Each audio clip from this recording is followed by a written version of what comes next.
Well, Iran says that a deal with the U.S. also requires Israel to pull its troops out of Lebanon. Former U.S. Special Representative for Iran, Brian Hook, joins me now. Brian, we still haven't seen this thing, this memorandum of understanding.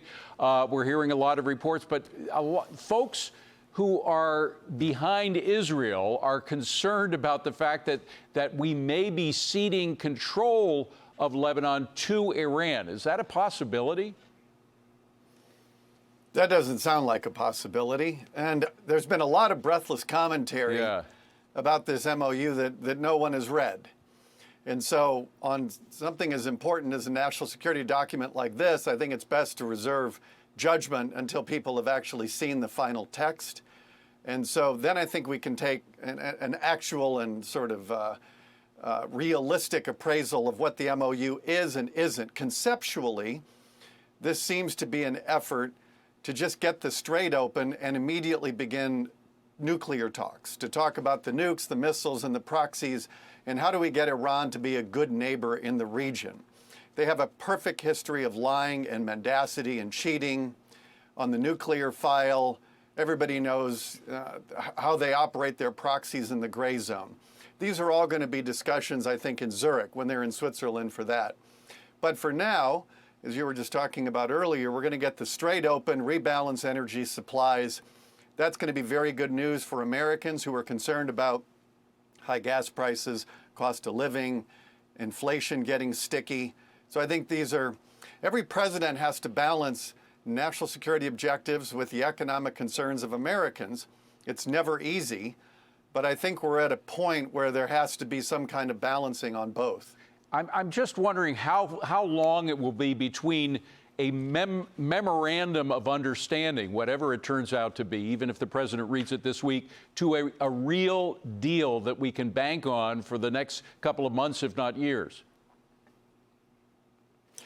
This MOU, if it's operationalized, if they're able to sign it on Friday, in Switzerland, and then if both sides comply with what each, it sounds like it's going to be performance-based. And then you're going to get to talks that are going to be at, reportedly, 60-day intervals. And then both sides can elect to renew the interval. And so, as President Trump has said, Iran has never won a war and never lost a negotiation. Yeah. So he knows that these guys like to burn clock and string people along. So I think he's very clear-eyed about that. This is, an opportunity for diplomacy after punishing Iran on the battlefield twice over the last year, the war in June and then the war earlier this year. Yeah. All right. I want to get something related to this because nobody wants our tax dollars to go to Iran or at the very least money going from the United States. We remember those pallets of cash in previous administrations. Listen to what Vice President J.D. Vance said about that $300 billion Reconstruction fund that's included apparently in the Iran deal. He said this last night in the Five. Roll it.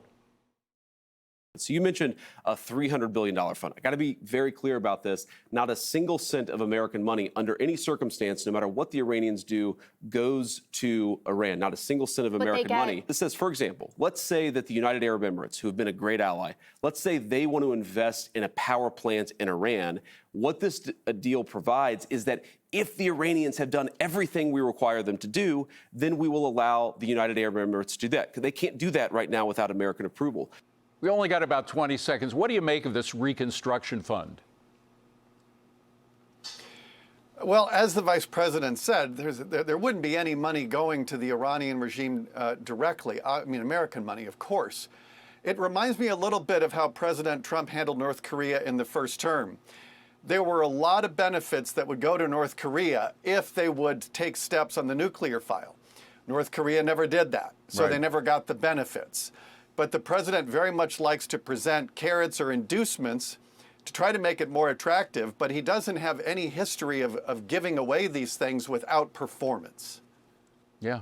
Well, he's made that quite clear, and he said he may get the stick as well if they don't perform as they say they're going to. He said that very clearly this morning. Exactly. Yeah. Brian Hook, good to have you here, Brian. I wish we had more time. Thanks very much. Thanks, David. Appreciate it.